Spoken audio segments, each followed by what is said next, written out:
Hey guys, Three and Out has its own YouTube channel, and we plan on doing coward type numbers.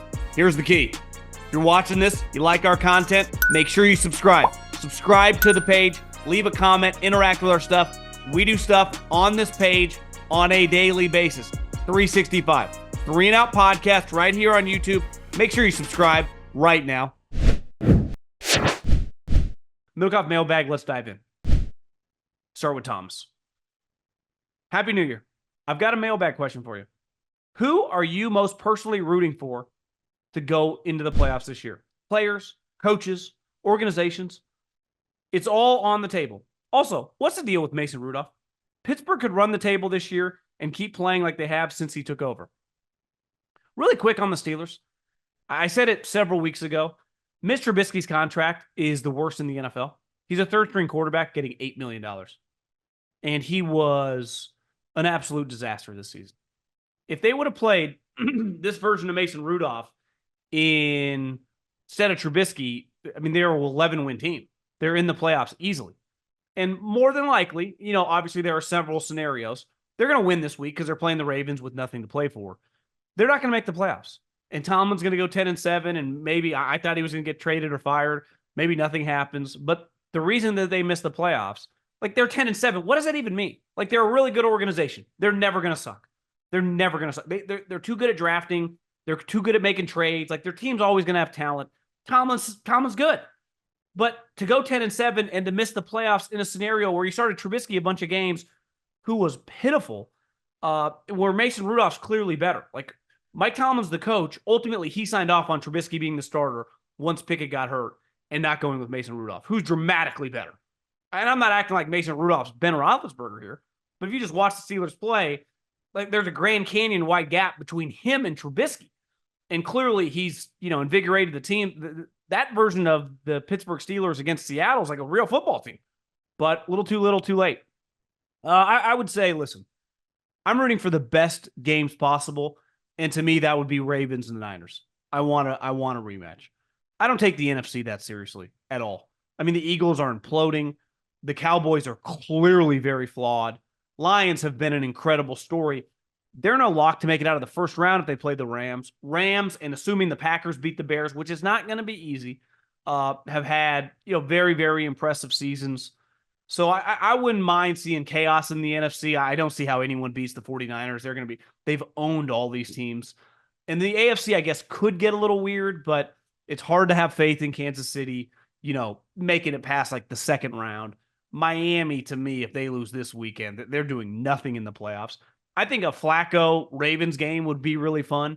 And I just think there's a lot of pressure on Lamar to play like he's played this season, which was awesome, carry it into the postseason and take care of business and Ravens 49ers. And let's get, part two and, see what happens, because the Ravens obviously kicked their ass. And I think that's the best possible matchup. Now, the curveball team to me would be the Bills. They haven't played that well since the Cowboy game, but assuming that they win this weekend, they're the 2 seed. They're a scary team for sure, just because of their quarterback, despite their flaws, and they definitely have them. What do you think happens to Mac Jones this offseason? Well, I think before you could ever get into what's going to happen to said player, you have to answer, well, who's making the decisions, right? For 25 years, Bill Belichick's made every decision in that building when it comes to players, the team, contracts, right? Is Bill Belichick back? And I think you could argue, the biggest question in the league. I think if you wanted to say, what's the biggest coaching questions, Arthur Smith, whether he gets fired or not, who cares? Ron Rivera is going to get fired. We already know there are job openings. To me, it's because now listen, I thought Tomlin, it has run its course. I still believe that, but he goes 10-7. Are the Steelers going to fire him or trade him? Probably highly unlikely based on the history of the organization. But what happens to Bill Belichick, and where does Jim Harbaugh if he comes to the NFL? That's what interests me. Ben Johnson, where he go, all that type moving, whatever. Who knows? This is a coin flip. Does Bill Belichick go? Is he coaching another team? Because I have a hard time. Well, keep Bill Belichick and have him stop picking the players. How often does that work? 72-year-old who's made hundreds of millions of dollars, who has 6 Super Bowl rings, who's been to 3 others, who also won 2 coaching for one of the great coaches of all time as an assistant in Parcells. They're going to hire like some 42-year-old guy that's going to come in and tell Bill Belichick who to pick. Like, I don't even think that's a feasible solution. I don't even think it's possible. One, I don't even necessarily think Bill would totally listen, even if Kraft mandated it. And two, think about the position of that person. There's opportunities are not all the same. That is one of those opportunities. Like, is this a good opportunity? I got to go there. Now, maybe Kraft tells you, listen, try to work with Bill for a year. If that doesn't work, you'll get to bring in your own coach. Maybe that's worth it. But, hey, Bill, we're going to take this dude in the second round. Bill's like, fuck you are. I don't want that guy. What are you supposed to say? Bill, shut up. We're taking this guy anyway. That's pretty hard.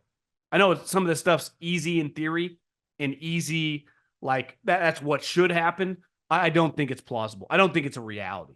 So to me, either Belichick stays as is, which you could argue probably shouldn't because he's been such a bad GM, even though as a coach, like, listen, there are two coaches right now who have legendary resumes. Greg Popovich has been mailing it in for 5 years. Greg Popovich is an embarrassment to the National Basketball Association as a coach. Like, he's terrible. I mean, awful. Bill Belichick, bad general manager, coaching his ass off, like actually trying. Google the Spurs record. I mean, they just had the number 1 overall pick. It's basketball. You get one good player, you should at least win like 15 games throughout the season. This team might not even win 10 games this season. Bill Belichick could have, honestly, they're a decent quarterback away from winning 8-9 games because their defense is good. I mean, remember, they had lost 3 games this season where they held the opponent to 10 points or under and they lost. Only time it's ever happened in NFL history. Maybe since like 1930 or something. Back when they didn't even have the forward pass. Everyone in Chicago is changing their tune about Fields and Eberflus. A month ago, the same people thought they both sucked. Is there any chance either Flus or Fields are on the team next fall? I would say definitely there's a chance. Anytime you have an organization that doesn't really know what they're doing, everything's always on the table, right? Always on the table. So if you told me they run it back, trade the number 1 pick down 3 or 4 spots, accumulate more picks, definitely plausible. I think that's pretty insane. Listen, I think Fields has a lot of respect for him. The season started, it couldn't have gone any worse. He looked horrendous early on. Then he gets injured, mentally tough, stays with it, came back, played way better, and just kept battling. Like, his mental toughness this year, complete check. His like, okay, I can go to war with a guy like this, went from like, it doesn't really look like it, to, yeah, we could win games with this player. I think I said it yesterday on the college football podcast. Watch Jordan Love play quarterback. He throws the ball like everyone wants Fields to throw the ball. And I'm not talking velocity. I'm just talking the rhythm, the timing in the offense. And everyone's like, well, Fields' offensive coordinator sucks. Is he that bad? Or, that play call for Alabama. Well, yeah, you try calling plays to a guy that isn't very accurate. And if I could get a 2 and a 3 for Fields, see ya, take Caleb Williams, use my other pick, replenish, restock, we move on. That's what I would do. The coach, he'd be gone. And it's not like he's a good defensive coach. He's a good defensive coordinator. He's done a really good job since they traded for Montez Sweat. But it can't be denied.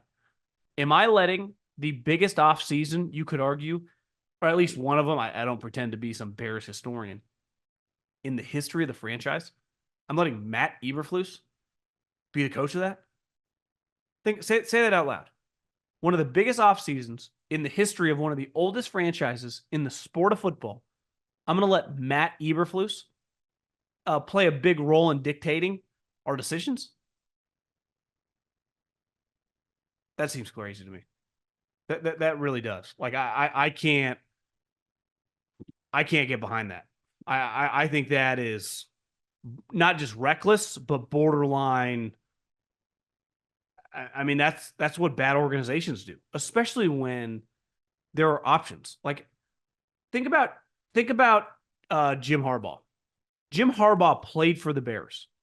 So he's a guy who has a history in your organization. He is now kind of established himself in the area in your organization, right? The Big Ten country. He's guaranteed for your team to win. And it doesn't even feel like they're interested. I hope I'm wrong, because I think that would be an awesome destination for Harbaugh. But it feels very, very unlikely. My father is a dairy farmer in Western New York. And he has quite quite perplexed when he woke up to see that you backed out of your bet on Washington to win. He wanted me to thank you for the winning tip. When I say I backed out, I had $8,000 that I took into the casino. I was going to put 7 on it on that game. And I was going to put $1,000 on it, and I did, on the Washington Huskies to win the national championship. So if the Washington Huskies win the national championship, I'll win $8,000. That's still riding.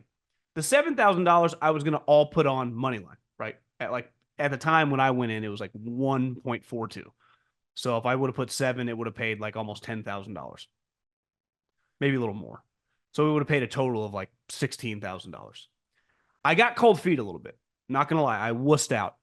And I put more than half. I put $4,000 on +4 because I thought to myself, listen, if you get the points, it's one thing like 1 point. If you're getting more than a field goal in an enormous game, you got to spread a little money on that just to be safe.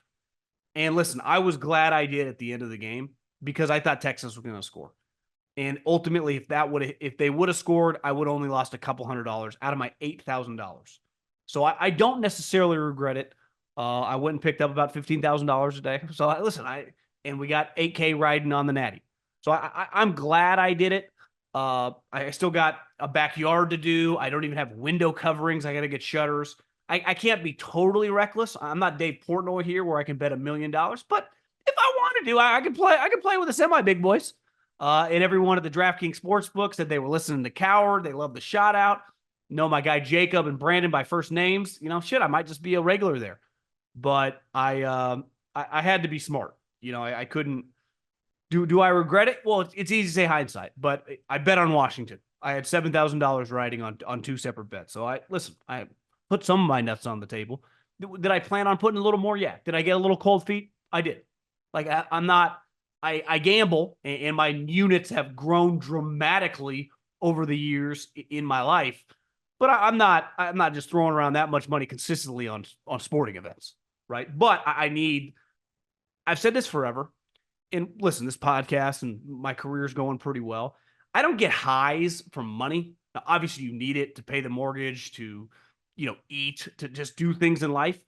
But like making money to me in business, it kind of is hollow in the sense of it does nothing for me. I'm just indifferent. Sweating out $5,000-$10,000 on a bet, I can't even. I don't get that feeling. Like I understand why Phil Mickelson was addicting to gambling, because beside playing golf and trying to like beat Tiger Woods, nothing else in life could give you the highs and lows of sitting there on a game and having a team. I can't even describe it. Like I'm not a drug guy. I do not do drugs. Don't condone it either. But I can imagine the highs and lows. I get it. Like, I mean, it's just something in your body I don't get anywhere else. I really don't. Maybe like success of my close family or something, get excited for them. But for the most part, like, you get in the routine of life. You kind of get numb as you get old. You get jaded to everything, get unfazed. So gambling's one thing that still gets my juices flowing. Big fan of the pod. Not sure how true this is, but heard reports that Caleb Williams wasn't liked by his teammates. What do you make of this as a former scout? Should it not be concern for teams? Is this true? I haven't heard about that, but I'll be honest, I haven't done that much asking around about Caleb the guy. But usually you just hear about negative things. I haven't really heard negative things. But I'd be lying if I said I've done that much research. I've heard more of just like concern with his play. Now, he's going to be the number 1 overall pick. He is an excellent prospect. Knowing people at Oklahoma, I know one question, his dad plays a pretty big role, but that's happened with a lot of guys. Like once you get to the NFL, the general manager and the head coach doesn't give a shit about like your dad's concerns. Like this is, it's one thing like your dad, is like, what's your GPA? Then you go work for like Google. You think like, tell the manager your dad has issue with where they put your desk, right? So I haven't heard anything too bad. Listen, he wrote some stuff on his fingernails a couple years ago. Like he's got some question marks, not like bad question marks, but so did Trevor Lawrence. When you're an elite prospect, people nitpick you, right? Zion with the number 1 overall pick. There were a lot of question marks on him. His weight turned out to be true. His love of basketball, just his body composition. Like it's okay to nitpick something that you're going to give $30+ million to. This is not peewee football. This is pro football. It's a multi-billion-dollar industry. And there are going to be conversations that come out over the next 3 months that 90% of the media is going to freak out about. Let's rinse, wash, repeat, same shit every year. Can't be a group of more naive people going in life. It's like, how do you cover a sport and not know the realities of the way the sport goes? Like, why are you asking these questions? Why do you want everyone to have no balance? Because I like people, the best players in the history of the sport have had no balance. They've been all in. Like Tom Brady had no life. Peyton Manning, 0. Ray Lewis dedicated himself to football. I'm sorry, the best players usually are like all in on football. So having questions of like, yeah, I don't really like to have outside interests. I'm not paying you, $125,000 here to sell some insurance. I'm paying you millions of dollars to make plays on the field. And with that, there comes great responsibility, and a lot of jobs are on the line in the organization, right? And a fan base in a city, leans on your every move. So yeah, we're going to ask some uncomfortable questions. This is the big leagues. So yeah, I mean, these questions, honest to God, I don't have that much information on Caleb off the field just because I haven't really inquired yet about it. Partly because he's such a lock number 1 overall pick. I wanted to like Drake May, and then I watched him. I'm like, I don't totally see it. Jaden Daniels, definitely a intriguing prospect who's flown up boards. Obviously, Penix is a baller. Whenever I watch JJ McCarthy, maybe I'm just not watching the right games or something. I don't totally see it, but there definitely people like him. Who else am I missing? Bo Nix, an interesting prospect. You never know. These college quarterbacks, things change so fast. Like, you think you love the guy, and then they start getting nitpicked, and it gets weird quick when it comes to the draft. Throw down on big matchups with DraftKings Sportsbook, an official sports betting partner of the NFL. This week, new customers can bet just $5 on the NFL and score $150 instantly in bonus bets. Download DraftKings Sportsbook now with code JOHN. New customers can bet $5 on the NFL action to score $150 instantly in bonus bets. Only on DraftKings Sportsbook with code JOHN. John, the crown is yours. How are you acting so nonchalant about the 2-point conversion in the debacle in Dallas? All you said is the Lions should have never been in that spot. Dallas should have ran out the clock.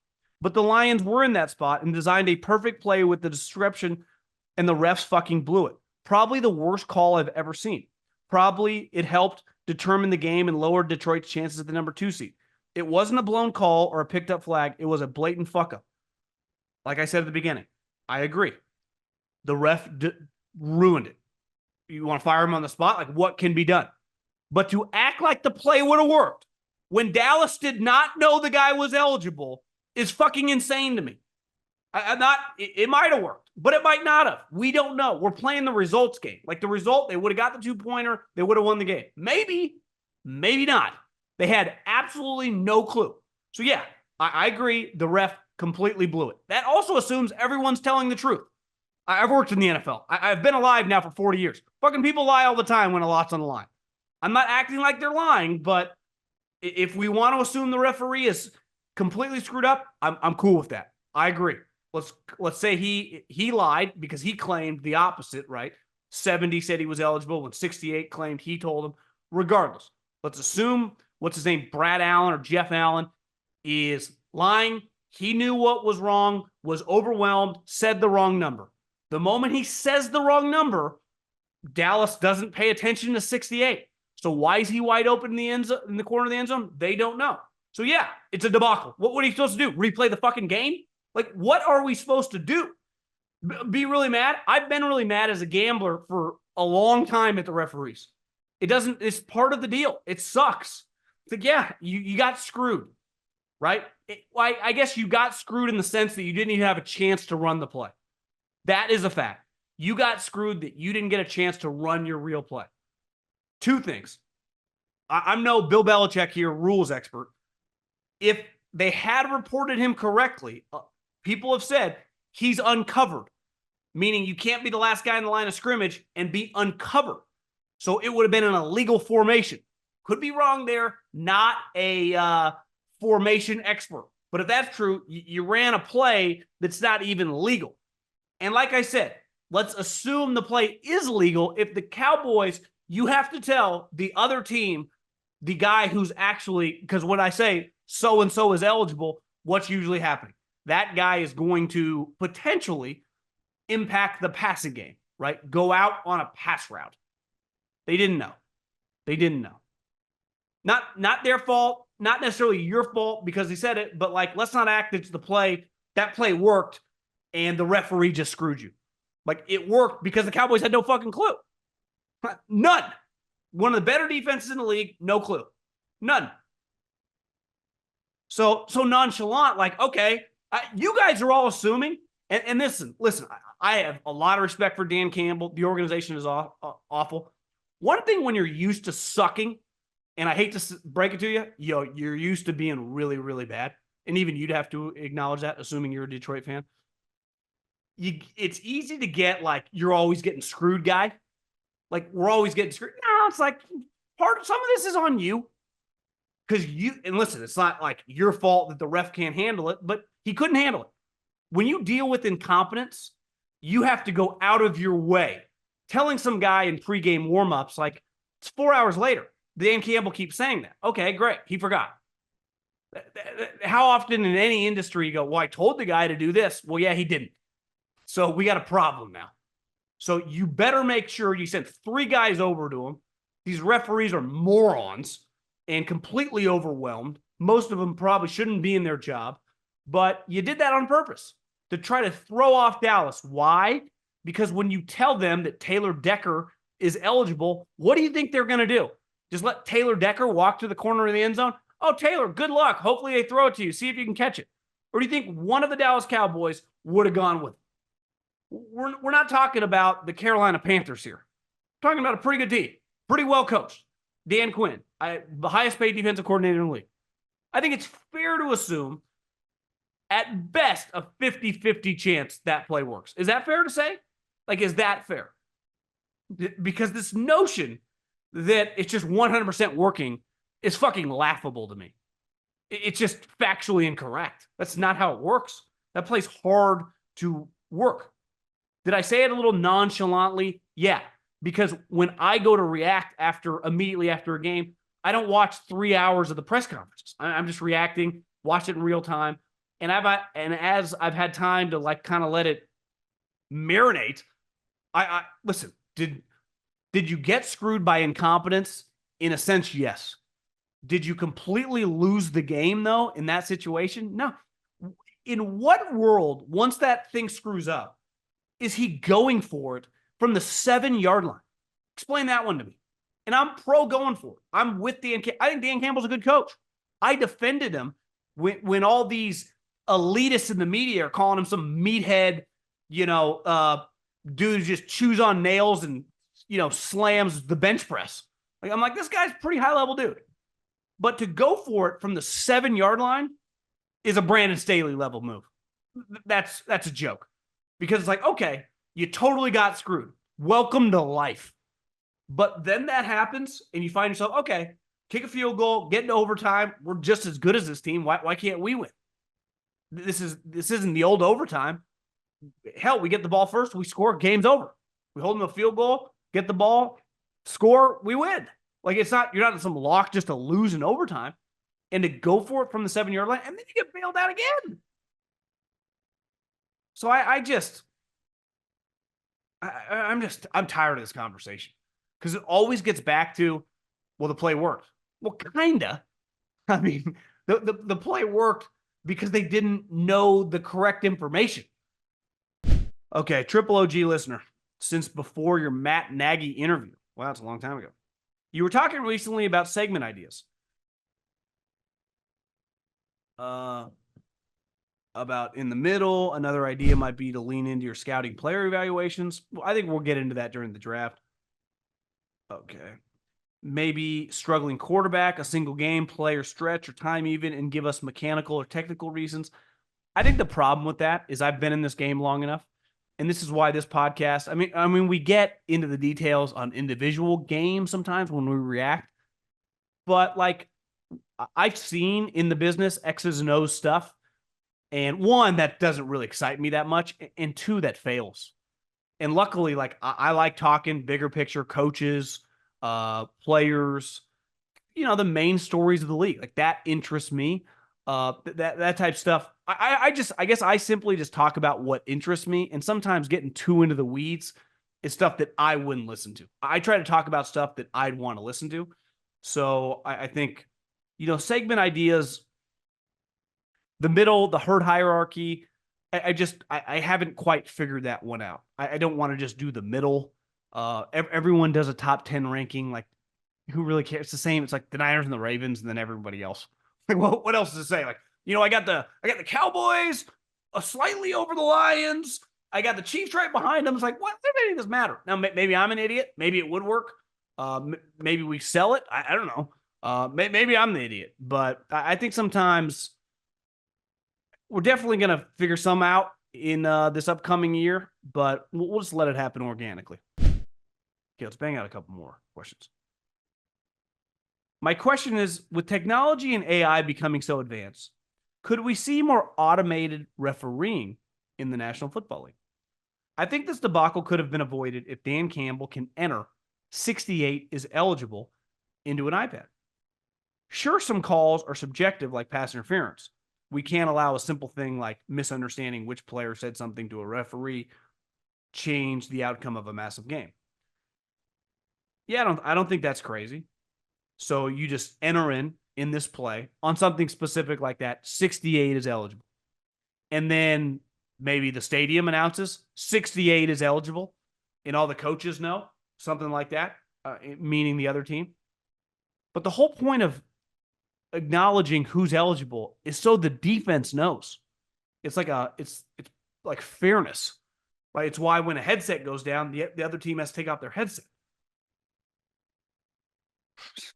I mean, the Cowboys did not know. So yeah, the Lions are mad because they knew where to go, but the Cowboys didn't. So yeah, I'm not opposed to that on a situation like that, or maybe it automatically goes to because you could argue it's a little bit archaic, the way that you have to go to the referee. No different than Tony looking down the sideline. Could there be some automation to it? Yeah, maybe we're headed there. Listen, people are going to hate to hear this, but part of the reason the NFL is king is because there's a lot of drama. And listen, I understand if you're a Lions fan being pissed off, but it's actually kind of healthy for the league because it's like tangible stuff on the field, but legit off the field drama. I didn't have a dog in that race. So people think I'm crazy, but I don't know. Everyone just keeps acting like the Cowboys were just going to lose. And maybe they would have, but maybe they wouldn't have. I don't think the NFL will want to make crazy change. So how about instead of opposing team getting the ball at the 20, they get it at the 5? I thought if I have changing the fumble the end zone rule. If the defense actually recovers in the end zone, they get it at the 20. But if it goes out of bounds through the end zone, put it at the 5. It doesn't totally bother me. Like I'm cool with certain things being kind of aggressively enforced. And that just seems like, listen, this is a risk reward play. You want to reach the ball over the corner of the end zone, that's all on you. You get a touchdown. You score points. But if that ball starts coming out of your hands before you reach that pylon in the corner, you're screwing your team really bad. Like, that's kind of the way life works, right? You can take a lot of risks. Listen, bet a lot of money on Washington. What if they lose? You're screwed, right? There has to be something that comes with that. I have no problem with it going to the 20-yard line. It's one of those rules that just doesn't bother me. Seriously doesn't. I get much more bothered by the pass interference rule, that if you commit pass interference, you 50 yards down the field and no one ever was going to catch the ball, that you get a 50-yard play. Like that's so stupid to me. The reaching the ball over the end zone or a fumble right before, I kind of like it. It adds an element of the game that it's just a massive, massive swing play because it's a big play if it converts, right? If you score a touchdown, like that's just touchdown in a game is a massive moment. Most NFL games are a one-score game going into the fourth quarter. So it really doesn't bother me at all. Your thoughts on the fact that the league has turned into a quarterback league, even though there have been some teams who will win with just competent quarterbacking.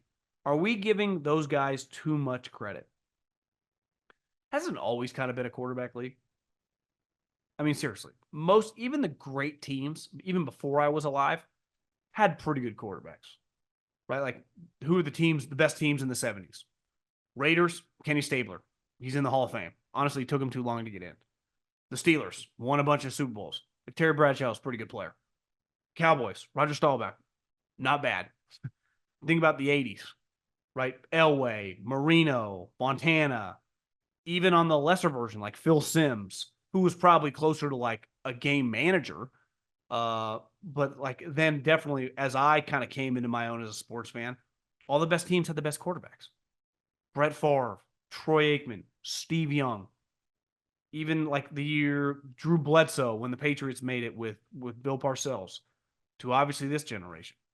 It's always been a very, very important part of the sport. If you don't have a really good quarterback, like there have been some NBA teams that have won it without Steph Curry or LeBron James, your team better be pretty stacked. Now, most of the time, you have to have an all-time great player. But every once in a while, you just get a team that a bunch of good players and they come together perfectly and it just works, right?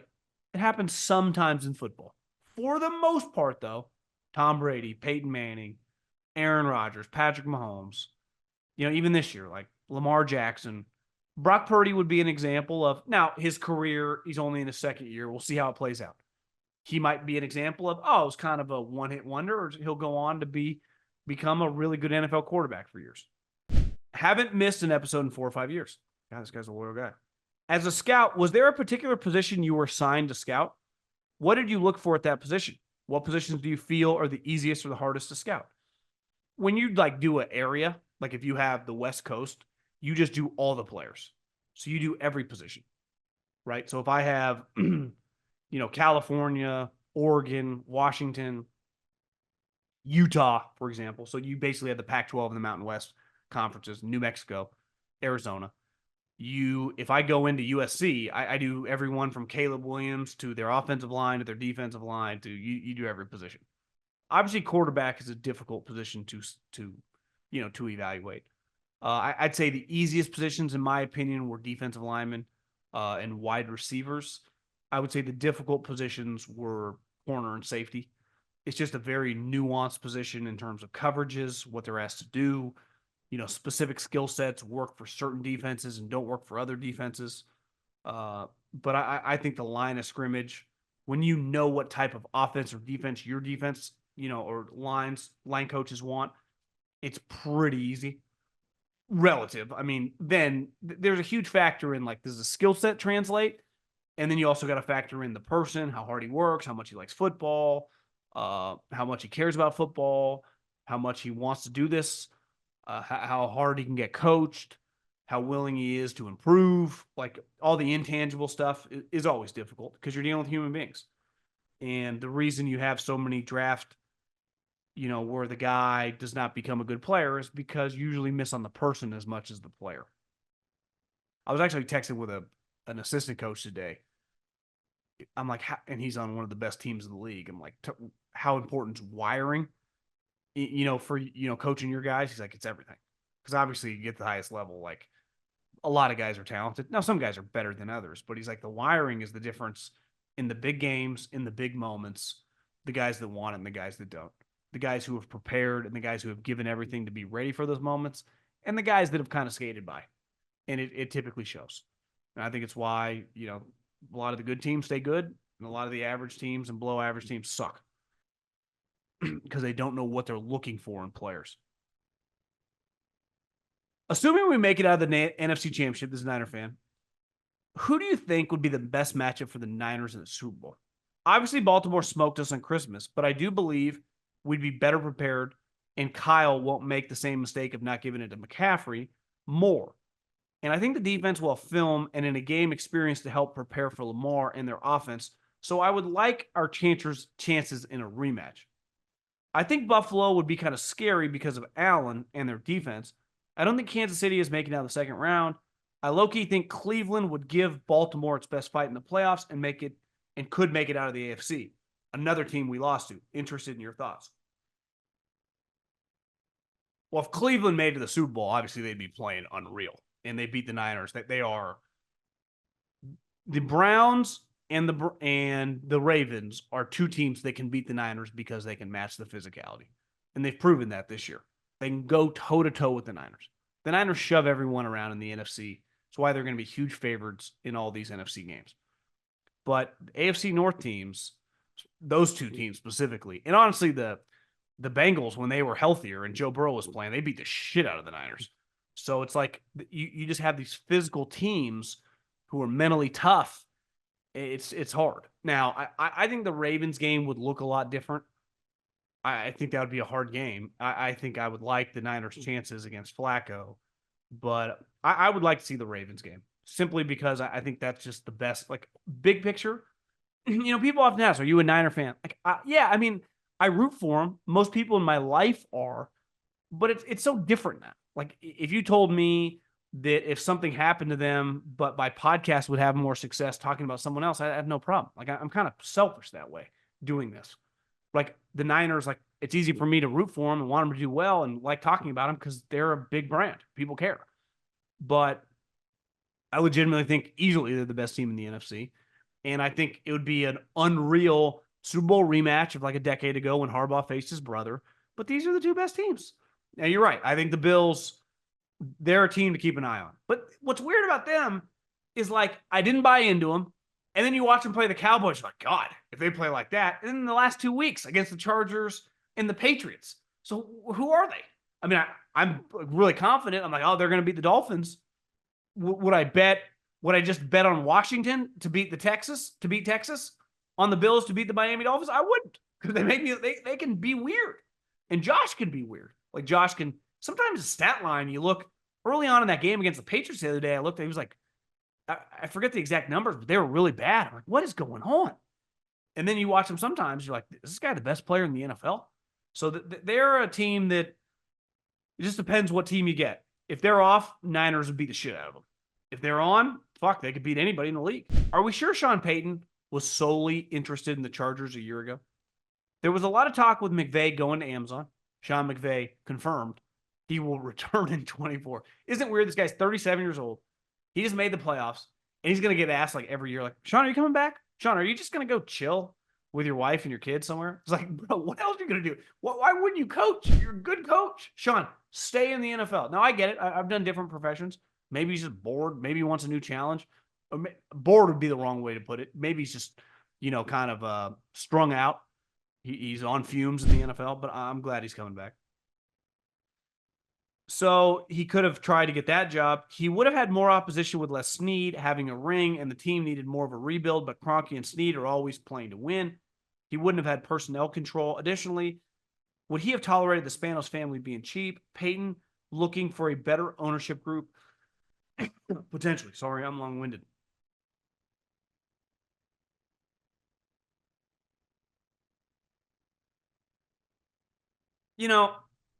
I think where the Spanos is really screwed up is he was living in LA.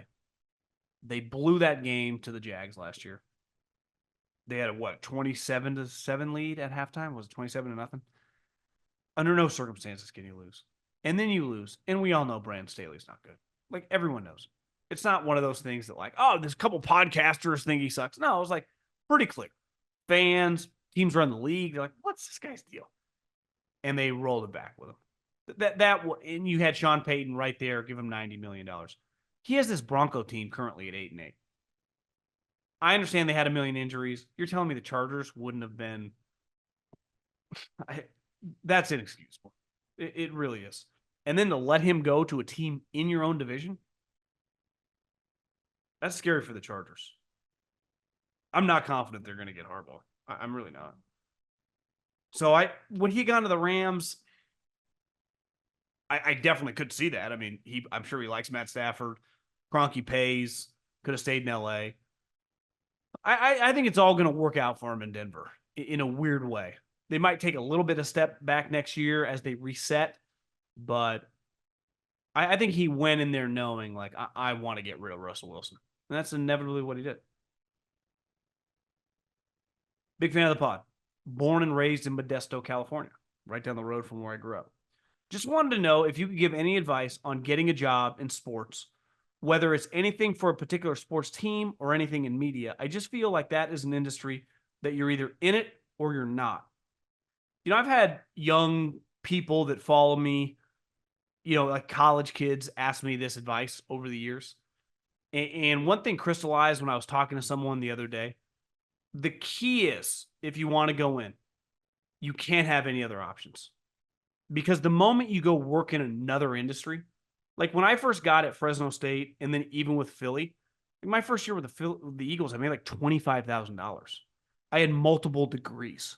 I had friends working in Silicon Valley making hundreds of thousands of dollars, buying homes. If it wasn't for Jeffrey Lurie not charging us Tupperware to take home, I wouldn't have been able to eat. Because I worked for a team, I had a free gym and I could shower there. I had no money. I had so many friends, girls, guys, crushing it in San Francisco. But I didn't care. Like I liked my job. It was incredible to be doing what I was doing, but I didn't have any other options. And whenever I talk to someone like, I really want to do this, but it's not going that well. I think I'm going to take a job with Wells Fargo, or I'm going to take a job with this. It's easy to, like, you start doing that, they're going to pay a lot more early on. And it's going to be hard to ever pivot, because the older you get, right, you get to 30, all of a sudden you got a fiance or you have a 1-year-old. It's hard to ever do this job because early on it pays nothing. I don't care whether you're a coach. I don't care whether you're a production assistant at Fox. I don't care what you do. You don't make any money. Even at these other industries, when you start at the lower end of the totem pole, if you go work for Merrill Lynch or UBS or whatever your industry is, you're going to make substantially more, even if relative to the industry, it's low. So you got to find a way in. And I would say I was just not going to be denied. I didn't know how I was going to do it. It's not like my dad was some NFL coach, or, my cousins ran a radio station. Like, I didn't know anybody in any of these industries. I just was nuts. I found a way. And luckily it all kind of worked out. But I didn't have any other options. Like, early on in college, I realized, like, I don't want to do anything else. The crazy thing is, as I've gotten older, I've gained more interests, right? Like, I remember taking business classes in college, being kind of bored, like accounting classes, econ classes that now would interest me much more. But part of it is, like, I need to do it for myself. I need to be in the trenches. I need to experience it myself. Classroom was just not the way I learned. But I would say going to college enabled me to get my foot in the door. So I'm not a huge higher education guy, but it does open more doors in the sense of, you want to work in sports, like you go to college, you can work for the athletic department, which is what I did. Then I started working for the football program, and then that led me to Fresno State, a higher program, working for the football team. So you can't have other options, because it's one of those kind of professions that'll weed you out fast. Because early on, no one makes anything. And the other thing is, the hours and the days are kind of weird, right? It's just, games are on nonstop. And so when you're working for a team, you're going to those games. So if you let's say you work in baseball, talking every day for 6 months. Even in football, like, Thanksgiving, you're not home with your family. Christmas, you might not be home with your family. Even if you're in the media, like you're at the game, covering it or helping out or doing something. So there's perks with every job. There are also things that aren't as great, right? Like, I saw Albert Breer tweeting, like, I hope the NFL is not on Christmas next year. Albert Breer loves football, covers football. He's really good at it. And his point was, like, I just want to spend Christmas with my family. And it's like, I like Albert, but it's like, well, so does Kyle Shanahan, right? So would Sirianni. But it's like, this is kind of the business we chose. Like, it's kind of the deal, You think Steph Curry wants to be playing hoops on Christmas, or rather be with his family? Kind of the deal. So it's an industry that, one, you got to be willing to make a lot of sacrifices when you're young with no money. So realize that you got to pass up a lot of things, that if you have a friend base, that sometimes it's easy in life to compare yourself to the people, making more money, having more success. maybe doing things that you can't financially do, having free time that you don't. You're like, wait, they're paying you $100,000. I'm making $35,000. You get the weekends off. I'm grinding my ass on the weekends. I kind of just blinders on, unfazed by that. It can break you. I'm not saying that there were times like, what am I doing? Now looking back, like I wouldn't be able to do that at 39 years old, but I was able to do that at 25 years old. So another key to me is you got to be young when you start. Like it's hard. You're not going to break in at 36, right? It's hard to pivot. But if you can break in, around the college age when you're just kind of young, dumb, and hungry, and you don't care, you're willing to do anything. You're like, ah, shit, we're working tomorrow. Let's go. You just want to be there. That's to me the key, right? And like I said, I think college introduction somehow wherever you're going to college is the easiest way. But that's just my experience. Maybe some people did it other ways. Okay, last question. In an alternate universe or crazy trade before Brock gets the bag, he ends up on the Broncos with Sean Payton. Sean Payton with his second Drew Brees at the beginning of his career. This coming from a Niner fan, by the way. That would be mind-blowing. And here's the problem with that alternate universe. Why would Kyle get rid of Brock Purdy? That would be my thing. Now, things change in the NFL. You have some moments. Like you're seeing it with the Eagles. Like, God, weird things are happening. So things can change in football when you start losing. But as long as you're winning, you usually just keep it rolling, right? And it's just the way it is. Even when things get weird, right? You're just going to keep it rolling, keep it rolling, keep it rolling. It's why the conversation about Lamar Jackson makes me laugh when everyone's this offseason like, why did no one? You mean because they were going to get denied by the Ravens? Like, what were the Ravens going to do at quarterback? Contracts are contentious. Talking a lot of money. We're not signing a 3-year, $100,000 deal here. We're talking hundreds of millions of dollars. No businesses just give that away. Not the way the world works. So yeah, it gets ugly. It gets emotional. We're dealing with human beings, right? But no team was going to trade for Lamar Jackson. They would have said, sorry, we're keeping him. We'll match the offer. That was always going to happen. Teams knew it. The media's like, I can't believe what? They didn't make an offer to get denied? You think the Ravens, oh yeah, just give us your 2 first-rounders, take Lamar Jackson, we'll just play with fucking Huntley and Middlekauff. We'll figure it out. What are we talking about? They weren't comfortable paying him a lot of money. For a period of time in his career, I kind of agreed with him. Clearly now you're like, oh, it's a no-brainer. It's always easier to have hindsight. So I understood, play hardball. We all do it in parts of our life. Why can't NFL teams do it? Not everyone's always getting screwed, sometimes that's on, as my mother calls it, the X channel. Everyone always thinks everyone's getting screwed. Like, no, in the big leagues, we're talking like Russell Wilson didn't get screwed. He got $150 million to be average as the day is long.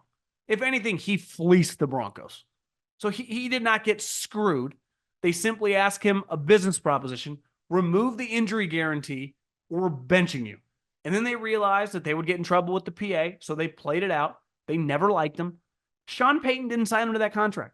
I've been in a situation twice, lost my job when new management comes in. Newsflash, new management comes in, you can get in trouble really quick in terms of your job status. Why? They like other people. Welcome to life. Especially if you're not like some premium star in the organization. And Russell Wilson, and I was just at the time making in those buildings like 60 grand and 100 grand. You start making 50 million and they go, wait, we're paying this guy 50 million and he's producing like he's worth 22 million. This doesn't add up. That's the business they're in, to figure out like your production better be somewhere close to what I'm paying you. The moment it's under, we start questioning, do you stay on the team? The moment it's way under, we get rid of you. It's the way sports works, especially in the NFL. And Russell made out like a bandit. He made $100+ million there. It was awful. Awful would be strong. Was awful last year. Was serviceable this year. But serviceable, I mean, what did Russell Wilson, when you watched him play? Not his stats, when you watched him play. What do you look like? $15 million quarterback? 15, I meant, not 50. 15. 18 maybe? Not what he was making. Not what he was making. So we were hard on Dak when he was making $40 million. And Dak's lead the league in touchdowns most years. You're like, is this guy good enough? And Russell's like dinking and dunking. He's making like $48 million. What a world.